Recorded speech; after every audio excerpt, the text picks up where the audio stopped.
एक जानवर आया, कौन? गधा, काले रंग का था। कब? अल्लाह के रसूल और सहाबा खैबर की जंग फतेह करके आ रहे थे। किसकी जंग बोलो? खैबर की। वही बाबे खैबर जो मौलाए कायनात हजरत अली ने ढाल बना लिया था। तवज्जो रखो। वो गधा आकर के कहने लगा, आका, प्यारे आका,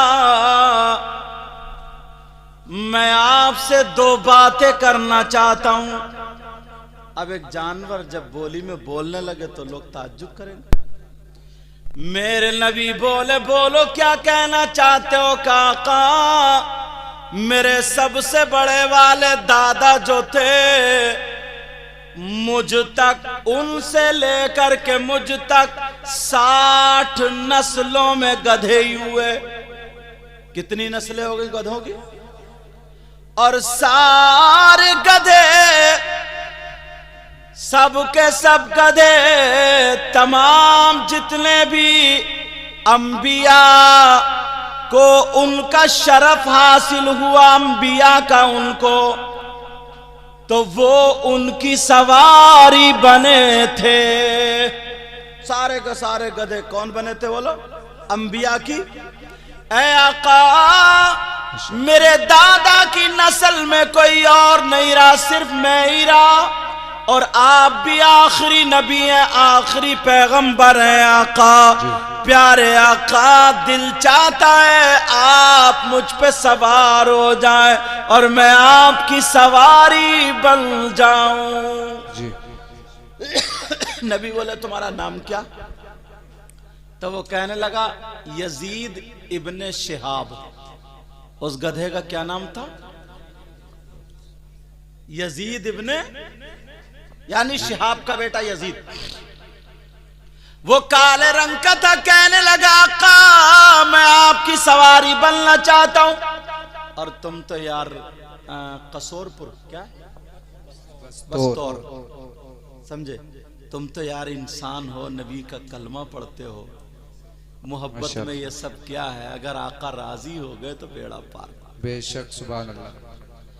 वो कहने लगा, आका, आपकी सवारी बनना चाहता हूं। मेरे नबी ने फरमाया, ठीक है, बन जाओ, मगर तुम किसके यहाँ रहते थे? कहा, मैं यहूदी के यहाँ रहता था, वो मुझे चाबुक से मारता था, मैं उसे बिठाता नहीं था, गिरा दिया करता था, मगर आज से मैं आपकी सवारी बनूंगा। मेरे नबी ने फरमाया, ठीक है, मगर तुम्हारा नाम यजीद इब्ने शिहाब नहीं, आज के बाद तुम्हारा नाम याफूर होगा। क्या नाम होगा? गिन के मत दो ऐसे, ठीक है? बच्चा है, भोला है, अच्छा है, अल्लाह नसीब अच्छा करे, आमीन। अब जो उसने अपने चच्चा का और अब्बा का सीखा तो वही तो करेगा, वो भी आ गए उसके अब्बा। और हमारे यहाँ देखो, नोट देना भी सुन्नत है, लेना भी सुन्नत है, मगर तरीका सुन्नत से हटा हुआ जी। तरीका सुन्नत नहीं है। आएंगे, लो, 1 2 3, इसका मतलब गिन के दे रहा हो, या तो मेरा कर्जा आ रहा ताकि ज्यादा ना पहुंच जाए, या फिर लोगों को दिखा के दे रहे हो। सच्ची बात है। तो दोनों चीजें बेकार और बर्बाद। मैं तो पहली मर्तबा आया हूं, कर्जा तो नहीं है। अब दिखाना अगर मतलब है तो नोट दिखा के दोगे क्या? अगर नमाज भी दिखावे की पढ़ोगे ना तो वो भी मुंह पे मार दी जाएगी।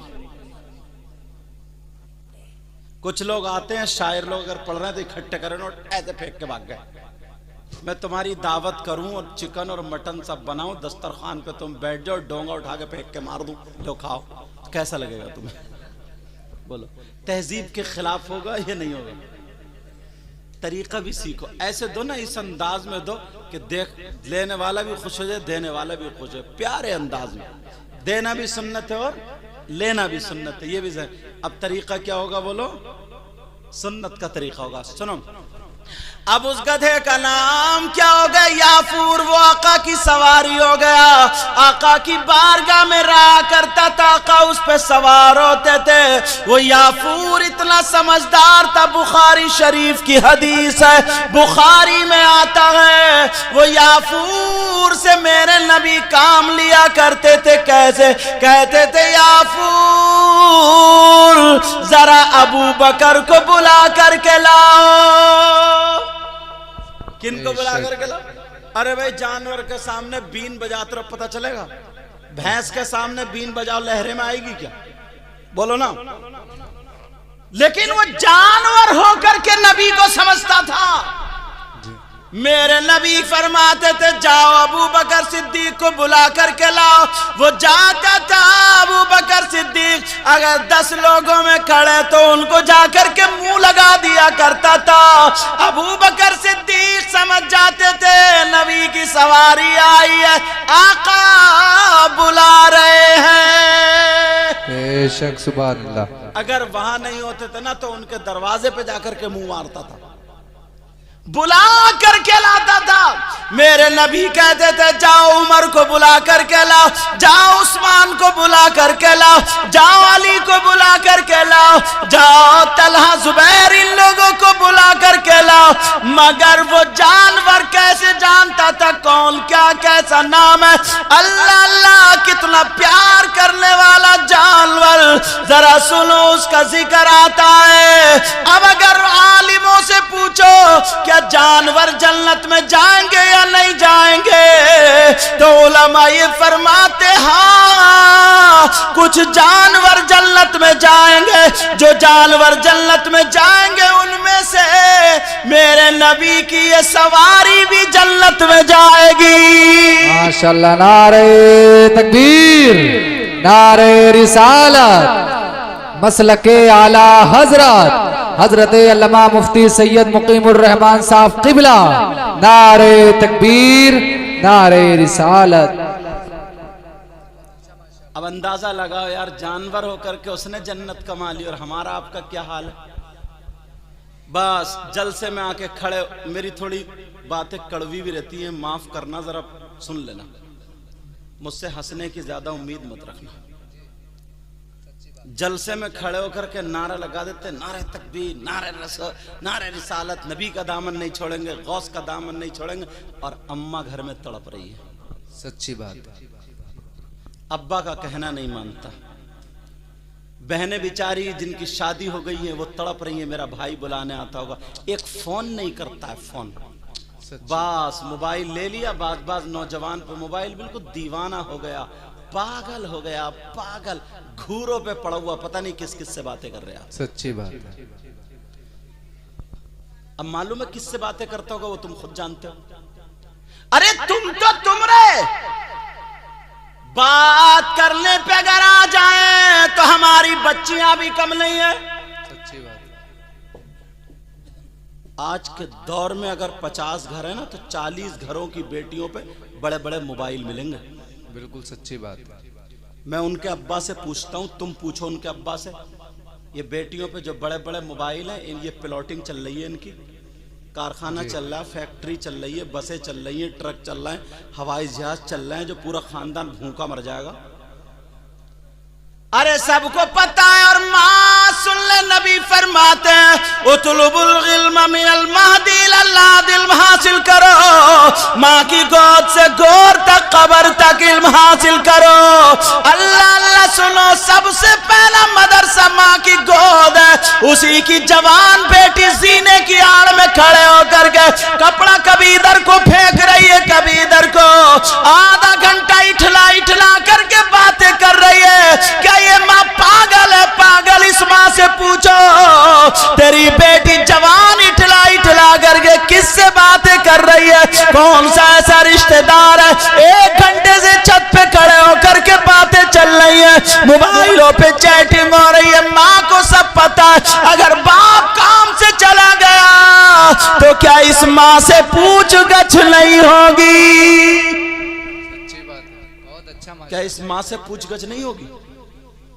बाप बेचारा कमा के, क्योंकि खर्चे इतने बढ़ा लिए, अब वो हलाल कमाए हराम कमाए, सट्टा खेले, जुआ खेले, किसी का गला दबा दे, किसी के पैसे मार ले, समझे, चाहे पुड़िये बेच ले, पुड़िये समझ रहे हो, इसमें ये सारी चीजें कर ले। अब खर्चे इतने बढ़ गए, कहां से लाएंगे? अल्लाह अल्लाह, जरा गौर करो ये माए मेरी बहन जो यहां पर आई है, एक हदीस सुनते चले जाओ, तुम भी हदीस सुन लो। पहले उससे पहले दूसरी बताऊं, मेरे नबी बयान कर रहे थे, तकरीर कर रहे थे, मुझे अभी याद आई मुझे ये बात।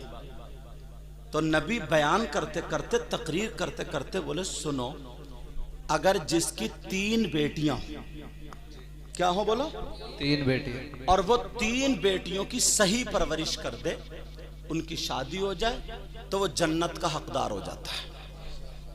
अब यार कुछ ऐसे भी होंगे जिनकी 1 होगी, कुछ ऐसे भी जिनकी 2। उनमें से एक सहाबी उधर कहीं से खड़े हुए मजमे से और कहने लगे, आका मैं भी कुछ पूछना चाहता हूं, पूछ लूं? यार कितना प्यारा अंदाज था।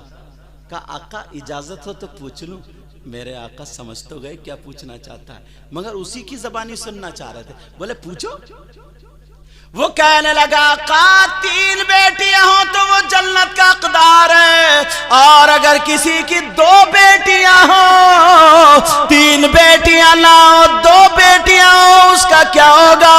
तो नबी ने फरमाया, सही परवरिश कर दे, वो भी जन्नत का हकदार है। बेटियों की वजह से जन्नत मिल रही है। एक कोने से और खड़े हो गए, कहने लगे, आका आपकी बारगाह से कभी कोई खाली हाथ नहीं गया।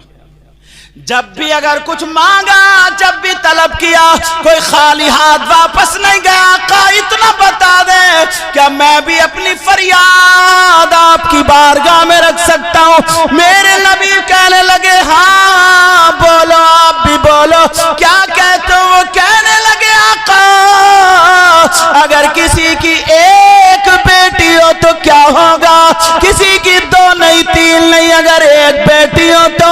नबी मुस्कुरा करके बोले, अगर अल्लाह जिसको 1 बेटी दे और वो उसकी सही परवरिश कर दे, वो भी जन्नत का हकदार। माशाअल्लाह, सुभान अल्लाह, बहुत बेटियों की वजह से जन्नत। तुम्हारे दिल में एक बात आ रही होगी कि अगर किसी की बेटी ना हो तो? जी, ये भी तो बात आ रही होगी ना। तो वो मैं बता दूं, वो हदीस वहीं रुक गई। वो अब बंद कर लो ना, लाइव सुन लो डायरेक्ट। मेरी तकरीर मेरे सामने सुन रहा बंदा। अब एकदम लाइव सुनो ना, तवज्जो, ताकि मैं इधर आदर ना हो जाऊं। अगर जिसकी कोई बेटी ना हो तो किसी गरीब की बेटी लेके पाल लो, उसकी सही परवरिश कर दो, शादी करा दो, वो भी जन्नत का हकदार है। बहुत अच्छा, माशाअल्लाह, बहुत अच्छा, माशाअल्लाह।